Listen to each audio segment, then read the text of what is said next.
awa ni so Taming se fulu malaiva tose fulu degrees ole bevela le Samoa le so lua se fulu male lima I lona mawalalo I pa angal ta bakala mi Samoa na minuta na taru mana tu mara ba tanga ba tibi tanga ba ya fa lo tele nai va nga fo I melo tupu isa ya ma ba fo ile anto e le tino ile nei va nga ole Taeao fo ba ya tul lang ile tau I New Zealand nei fa ta fa pa angal ta bakala mi so sfa nga mo tu so te along fa yana mau mai tatu fa sa longa nei fo Taeao fo ile tele va nga mo tu so Alexandra la lang de le tau lima mo mo to le so fa solo lang de le fo tau lenems fo va mo runga o Malu lu fa mo wina mo ne so fo tatu yain ba ba to la fa solo lang de le fo tau in Mexico kai Cora lang de le fo tau Nelson fa solo na awa o tau Queenstown lang de le tau de nei fo yaso lang de le fo tau Timaru the Neden o la fa solo fo in awa lang de le fo lo no mo runga Malu lu bala ayo fungala aude ayo keriso kara estate good morning malo si fo mo wi lang de le tau mo to le so fa se pu fo il tele oni so Taming fo lima mo runga Malu lu mo kara estate le so le motu matu pi tola velunga le motu matu kai taia sfulu ivar mo runga le Malu le e ala fa solo na awa o le tau pa ultimo ni so Taming angi mari marsabili mai sauti sai le tele vaenga Wellington le mua Malu si fo mo wi pa nga umana marchar bakala miso sa bang lo mo Wellington la fa solo lang de daily tau mo to de so sful fa mo runga Malu lu fa mo wina mo de fo yaso fo ta to yai lang de daily tau nga fa ina pua walang de leili tau rotorua fa solo awa walang de leili fo tau mo to de so fa solo in pua walang de leili tau Palmerston North lang de leili New Plymouth fa solo fo ina lang de leili tau Napier ile tena banga Masterton fa solo awa walang de leili so Taming banga Hastings ile fiana nei fa solo na lang de leili fo tau sfurono marunga Malu kiri do Hamilton Malu se fo mo nei Taeao fa solo pua lang de leili tau mo to o le maunga na o le Malu fa mo wina mo kiri lo ele so tama ki makaudo wa kilani no fanga fa salonga radio Samoa e le neva ngala Taeao fitu lo ele Malu oka oka ma ingi foi pa ba to lo mata mal mai le fo ba nei Taeao winga na tau le so o la langi le tau le so yangi mari mar sa vidi mai sa sa se fu ba no mo Malu fa mo wina mo tatu le so Malu lona mawalalo Taeao pe aulia awalang de leis river morunga Malu e na sa Taeao ka fe lolo mai mafana fana so lulu dos fulu lona morunga lang de lei fo ile trophy fe lolo fo mafana fana lo su tasi pa solo pa ultimo las for raile lang de lei las pa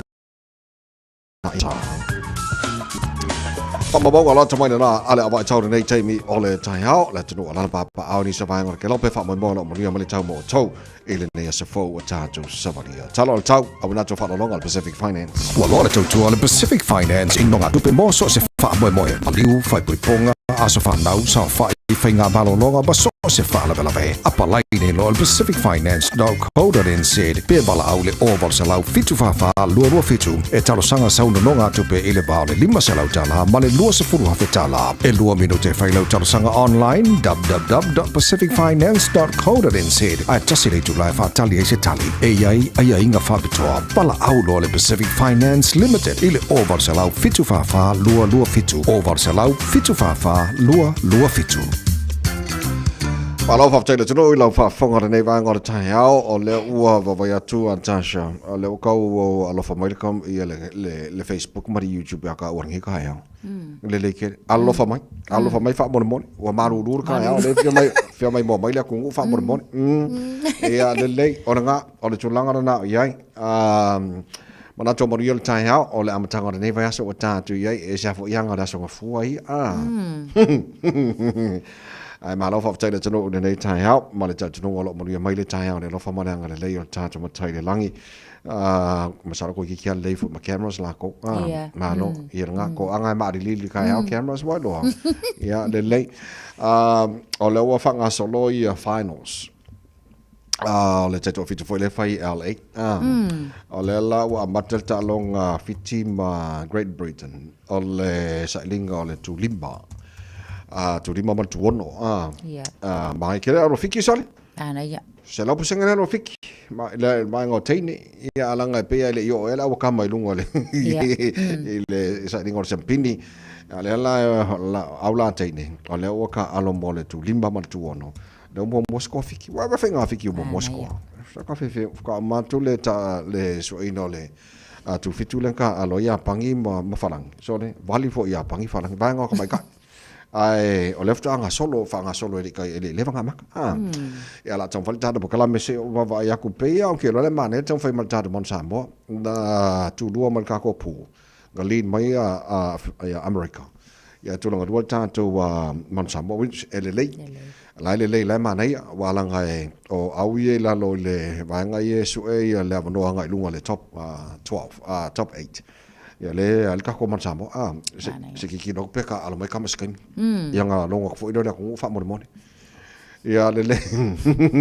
mai ka longa sol fa ko va so Yo eta vai sele mana ia ka longa fai ka dial ngai vai aso yo wa ka fa kai yo ai lava ma ka fia kai al me manga eta vai fa ya kai lo ka fale awala ngo mai se sia kai asa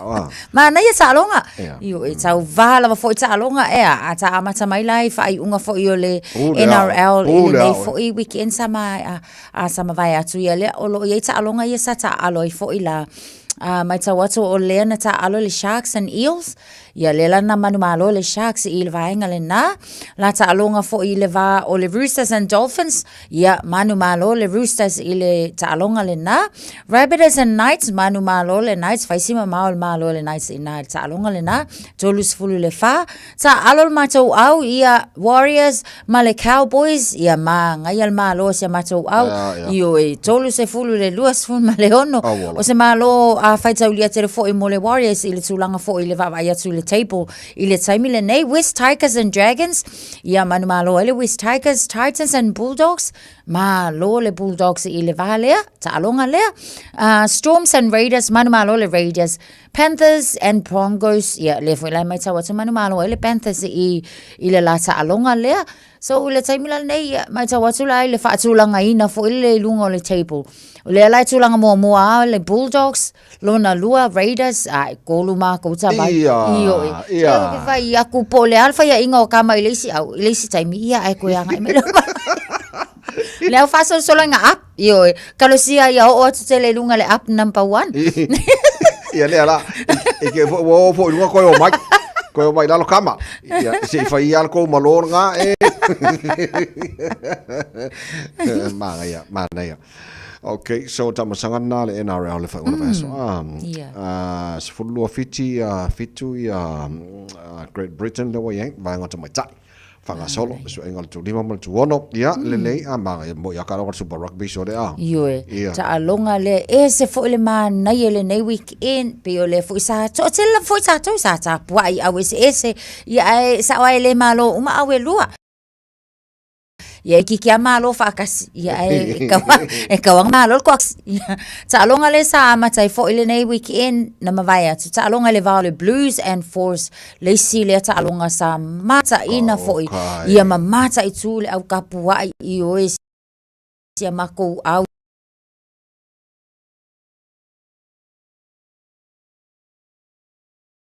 Ela que le abuelola le Blues le va le Blues and Force mai ta watu fase fulu ai le Blues tu la mai ai o le fatinonga ta alonga nei weekend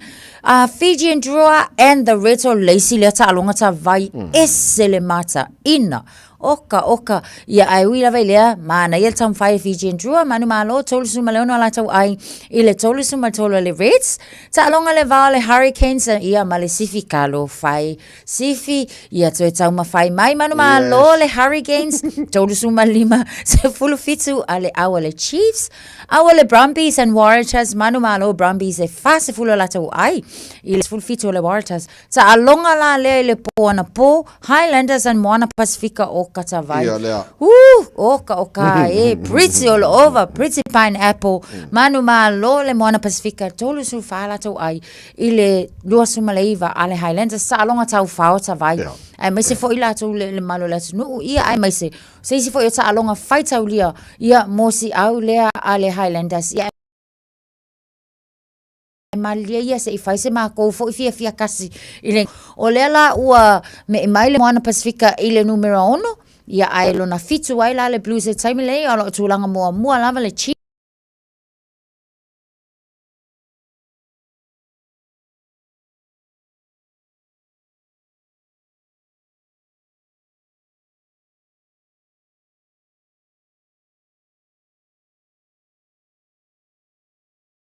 Mahanga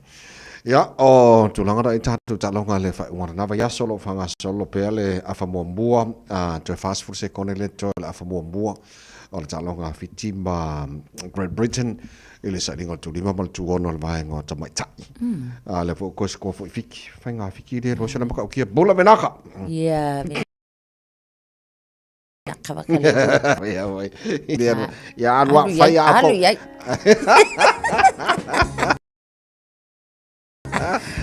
Jale to life. So le wa lua se folo ma le lua fiti I fit to Great Britain. Yeah. Mauti no man malo na tawai. Ai sa wa. Fa bonga ba tol nei va ya sol po kala mengal pro tani. Think mara te pe mai pa fi ka mile 5 stars. Ta tal no ile sa mo le fi ngal man mara tu ba tanga ba ti pi tanga ba ya. Malo so fo. Good morning. Tamarie. O ka la uhani. Ola wani pa sili te patu saina Ise apa ela pi Pose pisu pasili Pose masi que mai piti Pasina sa pasui Onita mato bali pi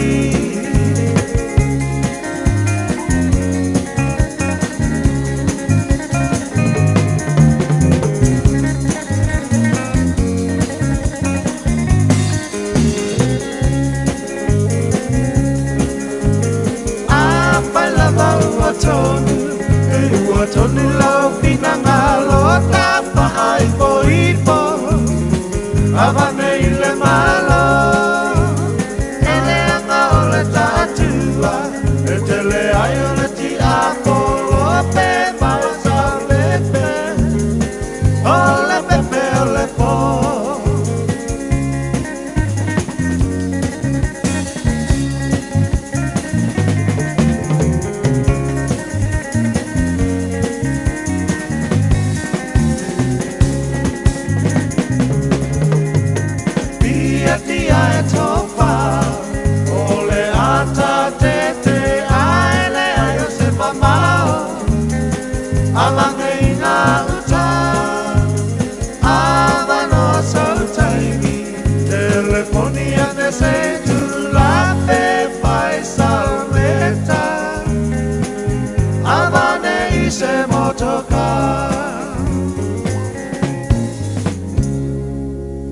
Talafalava, I'm Annie Pulitiwatua and you're with Radio Samoa 1593 AM. Just think a minute. It could change everything.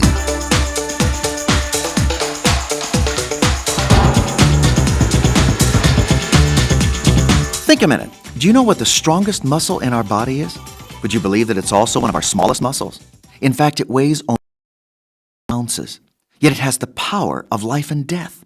So what is this amazing muscle? Our tongue. Without the tongue, mothers couldn't sing their babies to sleep. Fathers couldn't explain to their sons the important lessons of life. Without the tongue, no world leader could bring peace between nations and save millions of lives. No teacher could educate and fill the minds of children with knowledge. Without the tongue, no lawyer could defend the truth in court. But it's also scary. What a terrible weapon the tongue can be to even destroy people's lives. We can use it like poison to infect others with gossip that ruins a person's reputation. You know, we can tame huge, powerful wild animals like elephants, whales, and tigers, but we still can't tame that little muscle in our mouth. Obviously, we need some kind of training program for this wild beast called our tongue. And the first step is to think first. Before you start moving your lips, stop and think about what you're going to say. Is it true? Is it kind? Is it necessary? The second step is to talk. You have a far less chance of hurting us and yourself if your mouth is open less. Become known for the quality of your words rather than the quantity. And thirdly, start today. Let's put a muzzle on our mouth right now. Remember, a bit of love is the only bit we need to bridle our tongue. There's a tombstone in an English graveyard that reads, "Beneath this stone lies Arabella Young, who on the 24th of May began to hold her tongue." Obviously, if it takes our death for us to control our tongue, it's too late. So why don't you ask Jesus to forgive you for the wrongs and hurts you've caused your family and friends with your tongue and words? Then ask Him for His power and help to start changing and controlling your heart, since it's your heart that controls your tongue. Just think a minute. If you'd like a free of our top 4 programs on the internet at www.thinkaminute.com, and catch us tomorrow at this same time when we stop and think a minute.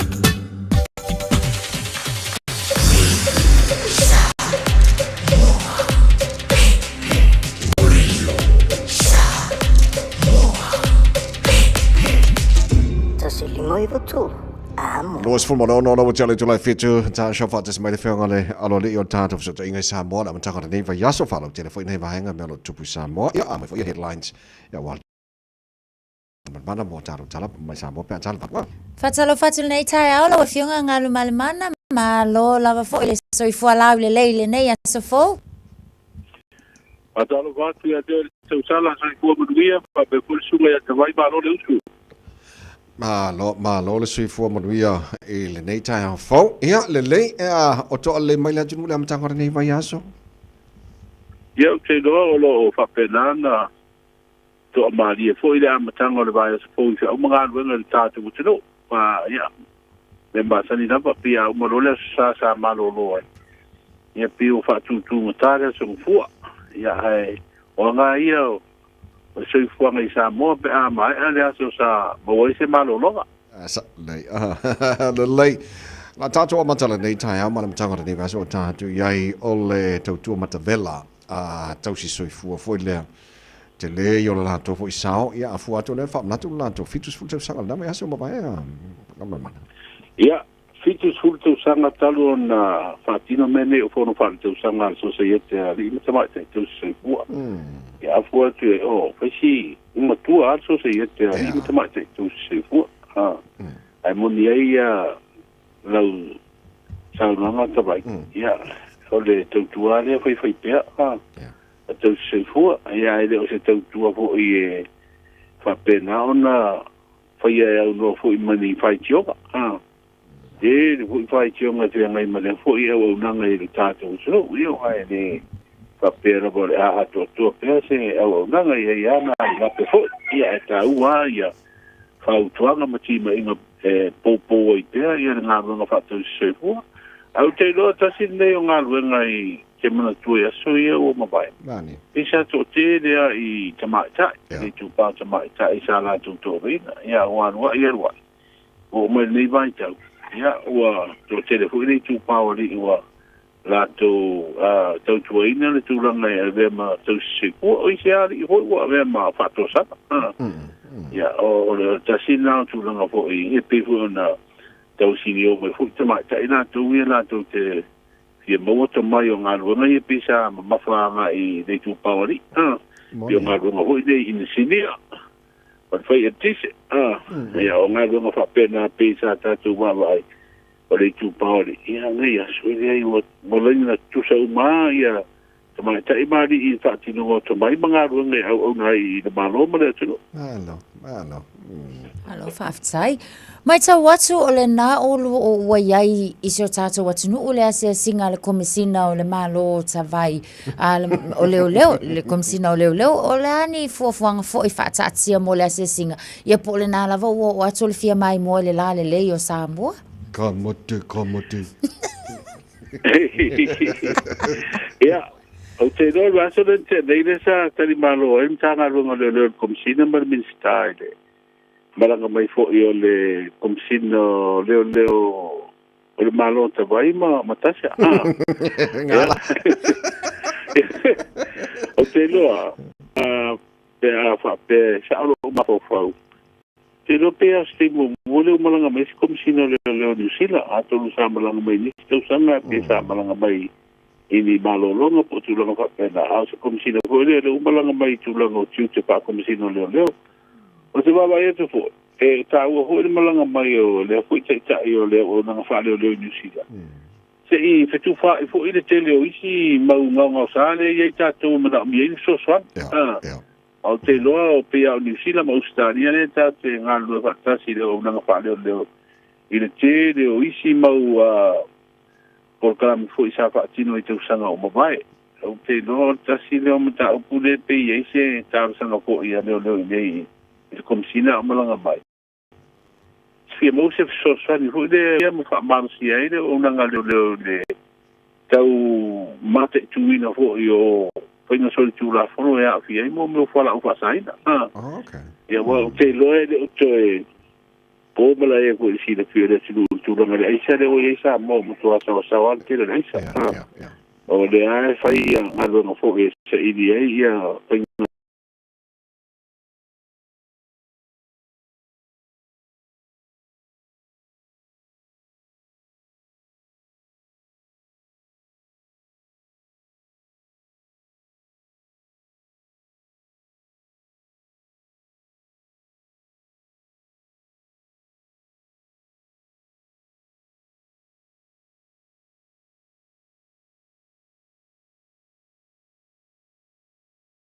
sol tu la fo no ya fia ia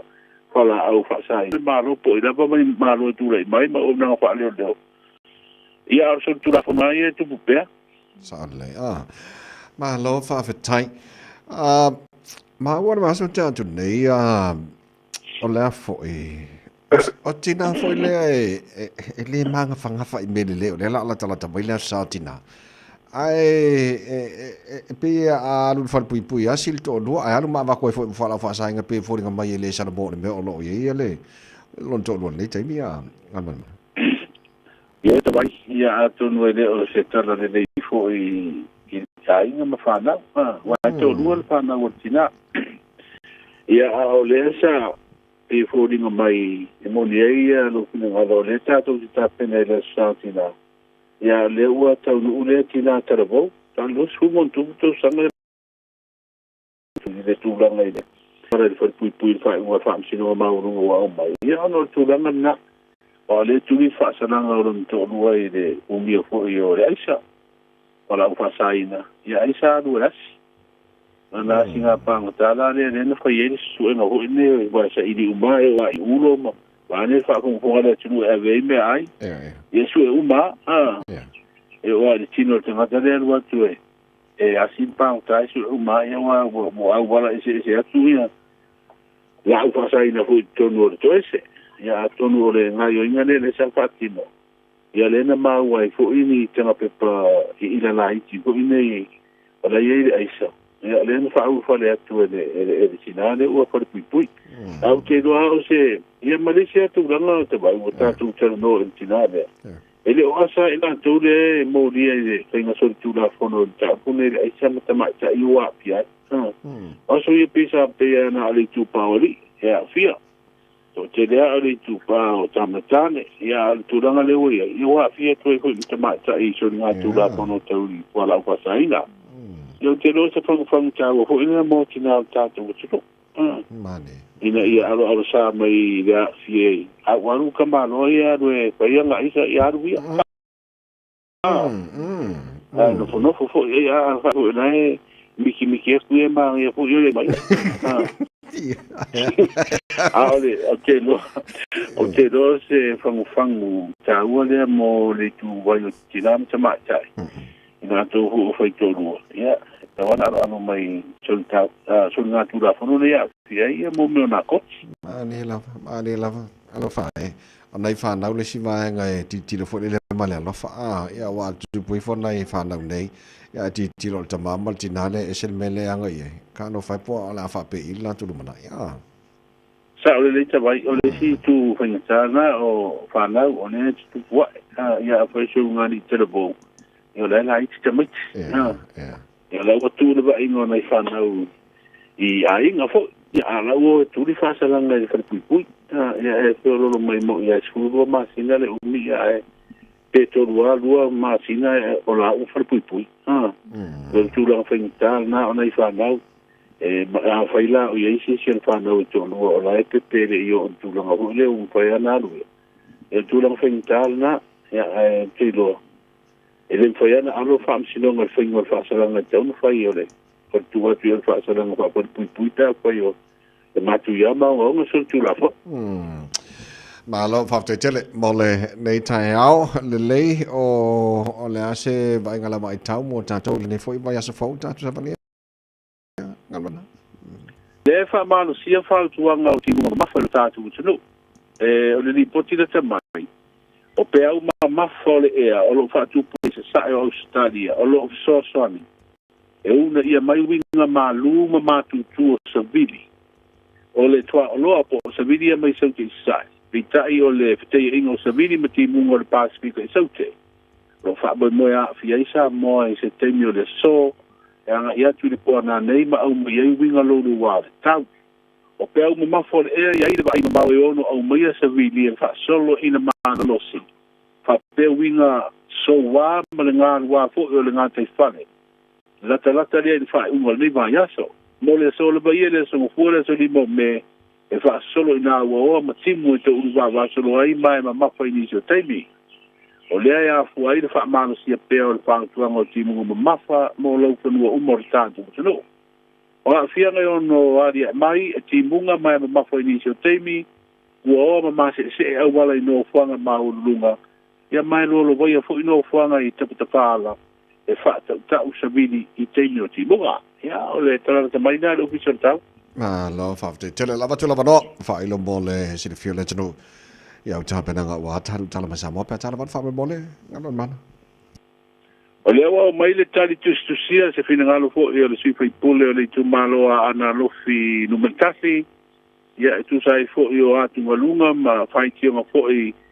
se vana tu pe di mas fu wa fe o le bloke ti miliona le sa ti fa finga do ngai le utos le sa uni le kolisi ma o lungo le bon fo e fa mana tu nei vai ya so le atu ngalo na se lauto skuli ma tu sanga talo na fa mai ma fa tu le kolisi ma o lungo le kalisi e fa sa ta wai ya ta vale le fo i ma ya fa tino le so inga tau i fa la u fa sa ina le fa ngol vai ya so le wa mata fa nga su inga fo le se vai nga fo le tatu o wala le tau nga ya pia e wala le ta vai le va for minimal for tu pre en set a malanga mai la Samoa e le to ya fe tonu musa fa fota va ta sia le me le wo mai ta va le mai o le Convent Street ya mai le i fa to a fe le tu anga vale e le to ya fe le tu to muta ya mo pa urta o so un pensini ta tu no mo le masino me da vai man to sa mana ya malo mana fa malo fa tai to mal tan to ngala am ta ngala nei fa yaso mo ni fa val nei yaso so ya mo ni foi na runga amateur vai spo tai le fa ngal mana to marva tanga vai tibio tanga vai am ta to so inga Samoa am tanga nei va so ta to ye le to mo le Samoa for li mai va to mo to lo sfu tasi le valo ta mai Samoa pa ta valo le ta nei fa mna fa no le ta ya